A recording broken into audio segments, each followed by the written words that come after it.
please subscribe and don't forget to press the bell icon to get notified whenever we upload a new video.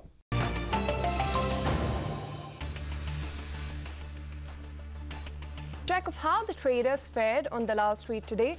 The market gave up a solid start and post-noon witnessed a sharp slide. The Sensex ended almost 300 points in the red, while the Nifty gave up the important 10,500 mark. The Nifty Bank as well as the Nifty Mid-Cap 100 fell more than 1% in trade today.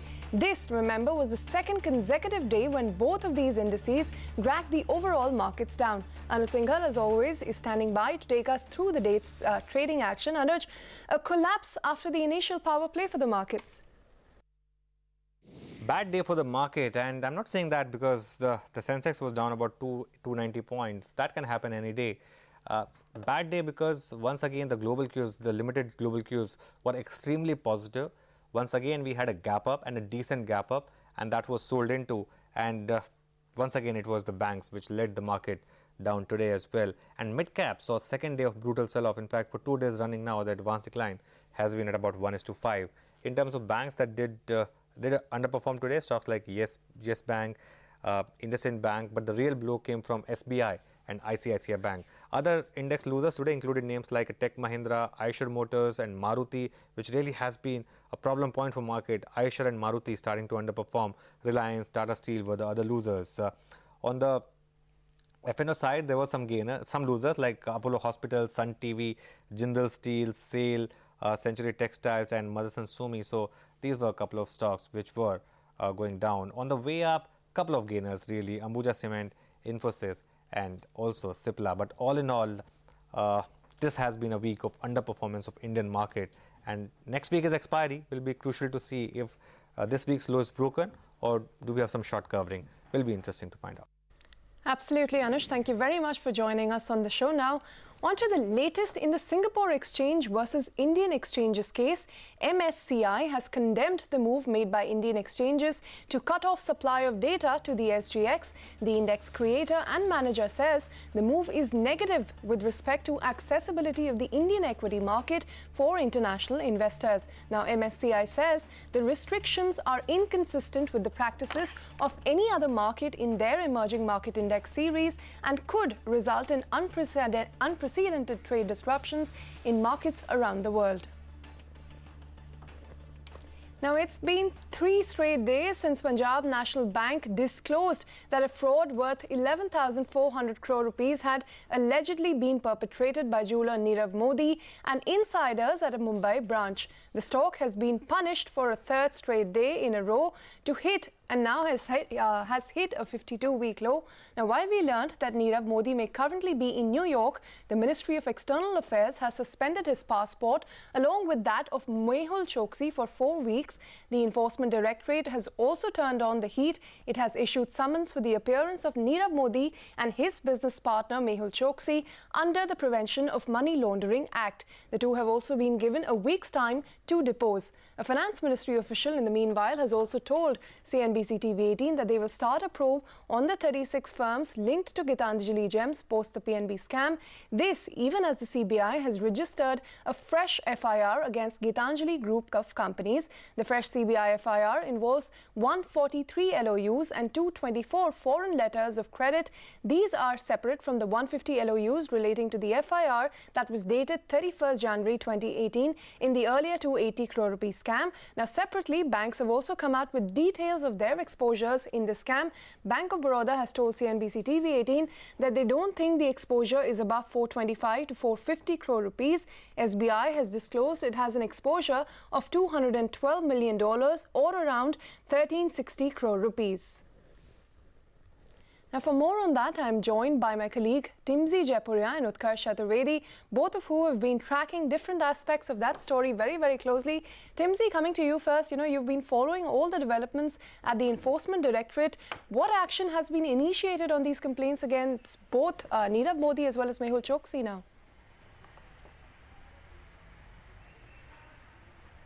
Well, as you rightly pointed out, the Enforcement Directorate today in the morning itself has issued summons to both Nirav Modi and Mehul Choksi, asking them to appear before the ED for a round of questioning within a week's time. Now, meanwhile, ED is also doing massive raids and searches across various locations in India, including 2 big searches and raids in Mumbai and Surat. ED sources also indicate that the stock that ED has seized as of now in Surat is more than what the entries were made for the stock in the books of accounts, especially when it comes to Gitanjali Gems and Nirav Modi's accounts. So ED is right now getting independent valuation done of the assets which have been seized so far. That is yesterday's 5,100 crore worth gold, diamond and jewelry, and also what has been seized today. Remember, as of now, as I speak to you, various raids are continuing, and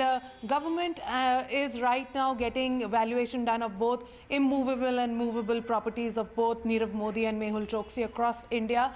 Government is yet to see how much is the value that they can encash in real terms if today they go out and sell all these assets. So that is why the independent valuation is a major area over here. Apart from that, very closely monitoring is also Finance Minister himself and PMO. ED has been asked to submit a detailed daily status report of various raids, etc., to both Finance Minister and PMO, who are keeping a close track on this development. Back to you. All right, so government officials also keeping a very close track on this PMB scam. But thank you for getting us the latest from there, all of that information on that front, MZ. Now, trouble is also mounting for Gitanjali Group companies after ED raids and summons were issued on the company. The CBI, we learn, has now registered a fresh FIR against 3 companies of the Gitanjali Group. Utkarsh Chaturvedi, who's been on top of all of those developments, joins us with more details now. Utkarsh, what is the latest on this front? So Ritu, the whole investigation is going in 2 folds. Now, when Enforcement Directorate is really looking at whether any amount of money has been laundered in this case or not, CBI is looking for an alleged fraud which is being done. Now, today what happened is that CBI registered a fresh FIR in the same case. This FIR is based on the PNB complaint of 13th of February, and this FIR is against the Gitanjali Group of companies. This is against 3 Gitanjali Group companies, and 20 places of Gitanjali Group companies have been raided. As the raids at this point of time are going on. The raids are happening across 6 states. Also, what CBI is telling us is that they believe that the whole scam, in this whole scam, the loss to Punjab National Bank is somewhere around 4,880 crores. We still are yet to know that what is on the basis of what has CBI really come to this term. But a lot of money and numbers flowing around. 5,100 crores is what ED claims they have seized. 4,800 crores is a number by which CBI is now claiming that the loss is there. But more importantly, what will be there is the procedures from here on. Given the fact that Nirav Modi and Mehul Choksi, both of them are outside, we'll have to really wait and watch whether they come back to really honor the summons by Enforcement Directorate, or if CBI does that. So apart from these 2, what will be the investigations which will be going on will be a very important part. And more than that, the money which has been seized, how to really take that forward will be a very important case. We'll be waiting for the FIR copy of the fresh FIR. That can give us a lot of details about how many LOUs were really given, what is the timeline of this whole scam which we are speaking about. And apart from the 2 PNB employees, are there many more employees which are really into this case? Apart from the 2 employees, in fact, Utkarsh, PNB management clarified about 10 people have been suspended so far. But thank you very much, Utkarsh, for bringing us all of those details, as far as the investigation on the PNB scam is concerned. Now, the other big story that we're tracking for you this Friday evening, the Supreme Court today delivered its verdict in the 122-year-old Kaveri River water dispute case involving Tamil Nadu and Karnataka. Now, the verdict could further widen the rift between the 2 southern states, and here's why. Now, the Apex Court has directed Karnataka to release approximately 177,000 million cubic feet of Kaveri water to Tamil Nadu. Now, this is almost 15,000 million cubic feet lesser than what was allotted to them by the tribunal in 2007. And that's not all. The Supreme Court has also allocated Karnataka a higher share of Kaveri water. Karnataka's increased share takes care of the drinking water problems in Bangalore. As usual, political parties in Tamil Nadu have expressed their shock over the verdict. The DMK, in fact, accused the ruling AIADMK government of spoiling everything for political gains. Political parties in Karnataka, on the other hand, are overjoyed. The verdict also comes as a shot in the arm for Siddaramaia's government just ahead of the state polls. Now, my colleagues Rukmini Rao and Jude Sanith join us now to take us further on the Kaveri river water dispute. Rukmini, coming to you first in Karnataka, there's relief, for your state with this verdict clearly. Decades of legal battle and finally some bit of relief at the end of all of this. This is the feeling of people in Karnataka right now. In fact, with increased water allocation and also, an effective increase in the cultivable area, especially in the Kaveri River Basin, the farmers are a happy lot. We saw a few farmer group leaders really come out and express their joys. But, this decision has also far-reaching political implications, given the fact that we're just months away from an assembly election, and this has come in not just as a big relief for Siddaramaiah and Congress, but also all the other political parties. Really none of them wanted to go to the farmer vote bank in the Mysore, Mandya and Kodagu region and, look at those farmers who would be pretty enraged when they're going there for campaigning. But personally, it's also a great verdict for us, given the fact that Bengaluru is being given an additional 4 TMC or so of drinking water, and that should pretty much take care of the drinking water problem here. Back to you. Well, Rukmini, thank you for joining us on that from Bengaluru. We also have Jude Sanith with us, joining us from Chennai. Jude, the political parties in Karnataka have welcomed the verdict. How is Tamil Nadu reacting to this?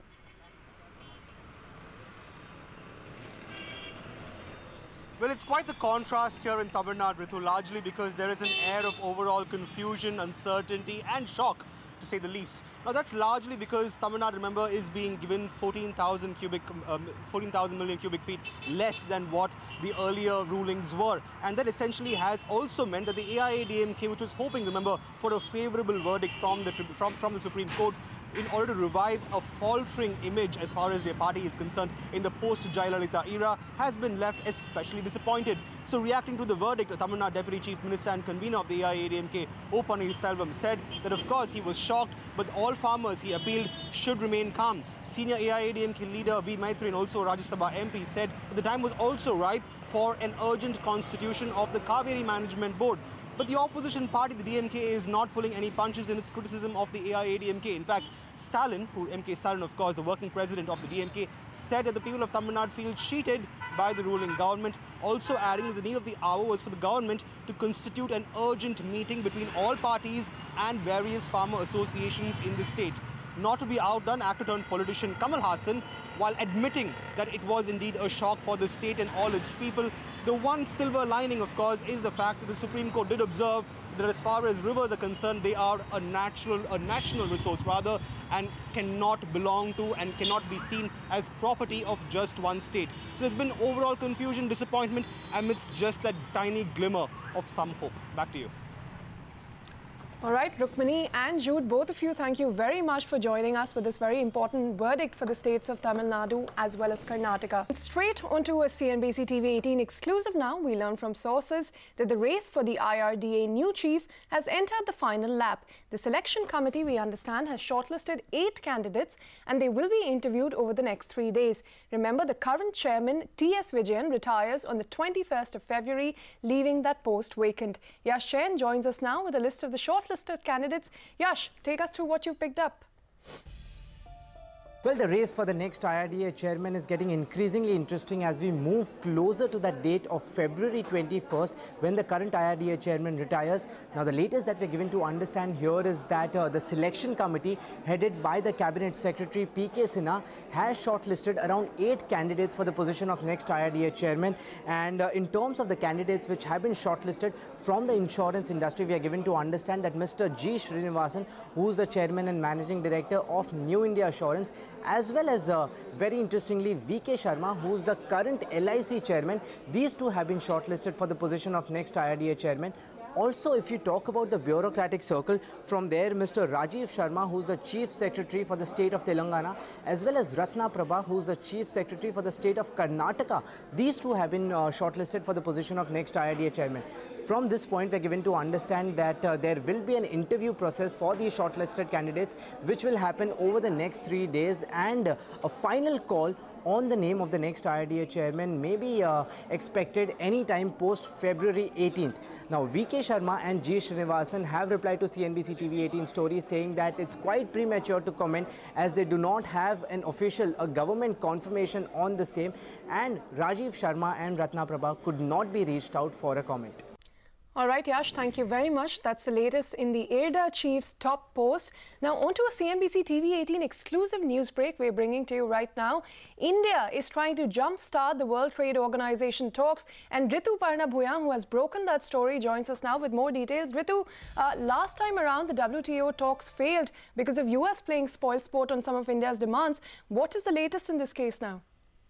Well, the current state of talks at Geneva WTO headquarters, the pace has slowed down considerably after US stopped engaging actively on WTO talks. India wants to change that to an informal mini-ministerial, which it is planning to host in New Delhi. 50 countries have been invited, including US, EU, and China. In fact, next week, the Commerce Ministry will be meeting corporate India as well as trade experts and economists to finalize India's stand on the informal WTO ministerial, and issues which will be discussed include, for example, the state of the dispute settlement mechanism at WTO, which India and most other countries feel that it's not functioning efficiently. Moreover, many WTO members feel that the Buenos Aires ministerial did not give direction to WTO talks on most of the issues, and this mini-ministerial hopes to basically arrive at a common ground on many of these issues, which include services, which includes agriculture, and it remains to be seen